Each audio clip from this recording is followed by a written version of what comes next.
games this time. The map is It That Betrays. I picked Javier because I like Calm Tower. And for whatever reason, I just didn't feel like going Vonbolt. Well, let's begin. Alright, first things first. Normal infantry capture phase. Go for the turn 1 property capture, go for the neutral base.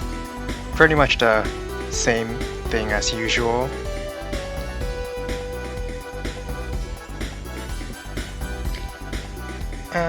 Okay. There's a capture chain over here, so I send this penguin back. I decided to go for a 3 chain this way, so I also realized the Calm Tower is a little bit possibly maybe threatened, like it's a little close to their base, so I send this penguin down to capture it. Otherwise I would have sent it back to capture the property in the back.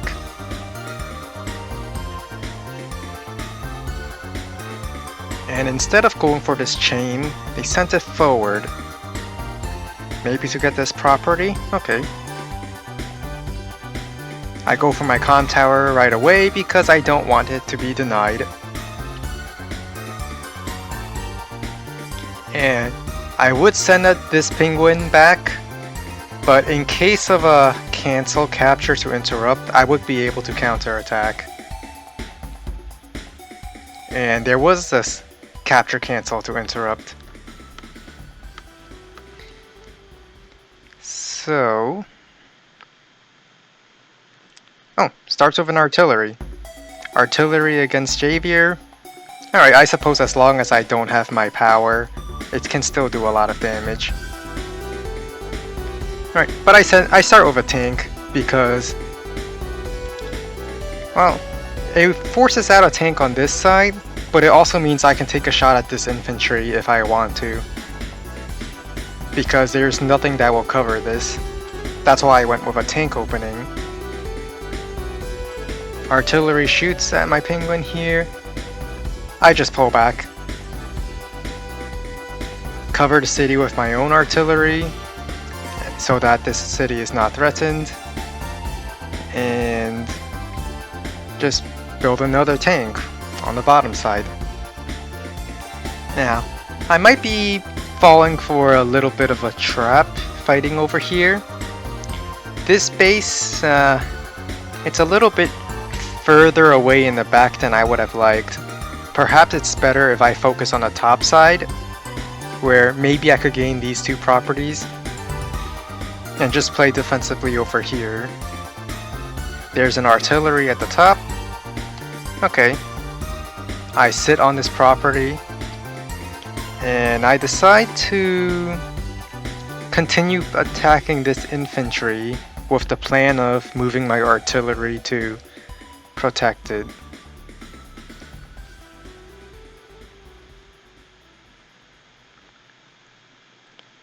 They broken through, and walls off their tank so I can't get a 2-shot on it, which is actually a little annoying if I'm being honest.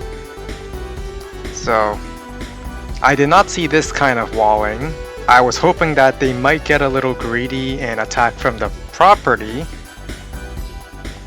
but this is definitely a better position for them since they're very close to this base. I decide to start capturing this property to justify my tank attacking it earlier. And then I attack with my tanks. I also begin attacking over here because I think I have more infantry on the top side, and their artillery isn't going to do as much damage to me as my artillery is going to do to them. So that's why I felt comfortable pushing into artillery range. They attack my forwardmost tank, and I don't have the forces to actually fight over here. Because this tank, well, it takes 2 turns to reach it, but to reach the front line, but it really feels like overextending, as going just a tiny bit further means that I'm 1 turn from their base. And being 1 turn from their base is definitely not a good thing. So for the most part, I just pull back and build another tank and a battlecopter. I also decide to take a shot at that artillery, just like they took a shot at mine.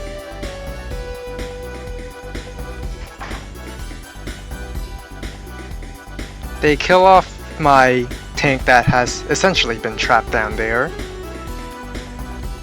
And they built an anti-air to ward off my battlecopter, which I think there are plenty of mountains. Maybe if I go down, I can quickly shift up instead. And I probably should have pulled my artillery back, but I thought I have a tank to counterattack, so maybe I can first strike their tank. But thinking on it now, a tank attacking my artillery is definitely going to hurt me a lot more than my tank shooting at their tank. Considering that Vonbolt technically has better troops than me right now, like better unit. He has 20-10 compared to my 10-10 troops.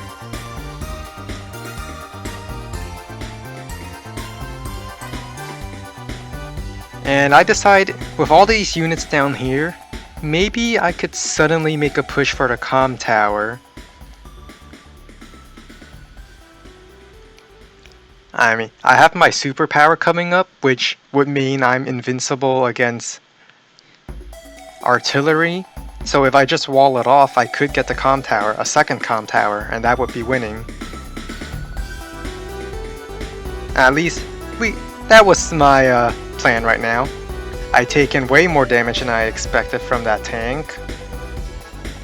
And yeah, first striking it, even though I got the first strike, it doesn't really do much. So I think leaving my artillery open isn't exactly the best thing I could have done. I move my units closer, and I forgot that the mountain doesn't actually block off the vehicles at the bottom. They could still walk through the forest to go up. So when they moved up there, I thought, well, there goes my plans for my comm tower. Well, my second comm tower. The mountains up here make it way too difficult for my vehicles to actually break through. And while I can use a battlecopter on the mountain, it still doesn't help that I can't break through this infantry.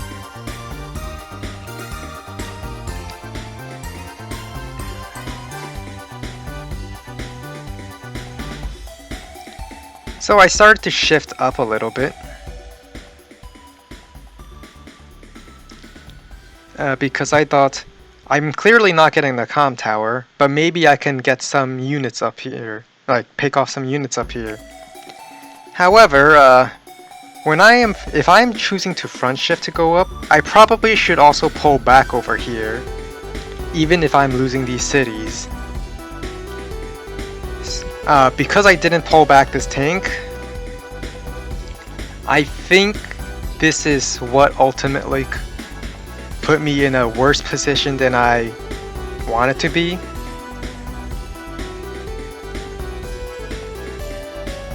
And he kills one of my tanks, get good shots on my other tank on the city. I definitely should have pulled back all my tanks, even because they're capturing this anyway. So that defeats the whole purpose of leaving my tanks there. I should have just pulled them back instead of staying there. But I thought, alright, I got my superpower, I might as well use it. So I go in, I tried to get a luck roll. I need a really good luck roll for this, but I didn't get it, unfortunately. The plan was, if I did get the luck roll, I could potentially break through onto this base and then sit on it. But that idea wouldn't have worked anyway, for the following reason you will see really quickly. And that is, Vonbolt got his superpower now, which means even if I was able to sit on the base, the superpower would knock all my units down here by 3 HP. I would be unable to move for the next turn, and these two battlecopters would probably free up the base anyway. At this point, I think the game is over. And I miscalculated, so I had to base skip. I thought I could afford the battlecopter and tank. Here's the Vonbolt super. And just... I can't really do anything over here.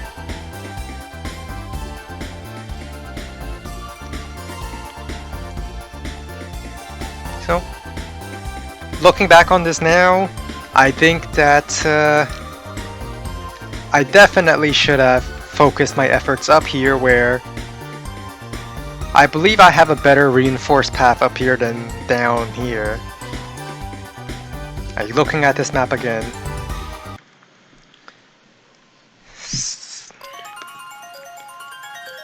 Yeah, so I definitely think Vonbolt is a better pick as well. This map has the potential to stall. We could have artillery on both sides looking at each other. And Vonbolt artillery isn't actually that bad even against Javier, because the superpower here weights all of my units that get hit by it, which means you could just wait, like force them to wait, move an artillery in, then shoot them with the artillery next turn. And artillery still does a lot of damage. As long as my power isn't up, it would still hurt quite a lot. So, this map is also pretty small, which means the superpower actually hits a proportionally higher amount of units than it would have on a bigger map. So, okay. I would used to think that Javier would just beat Vonbolt simply because Javier has the power and can out-aggressive Vonbolt. But looking at the results of this, I learned that Vonbolt is actually pretty strong. So, that was this game.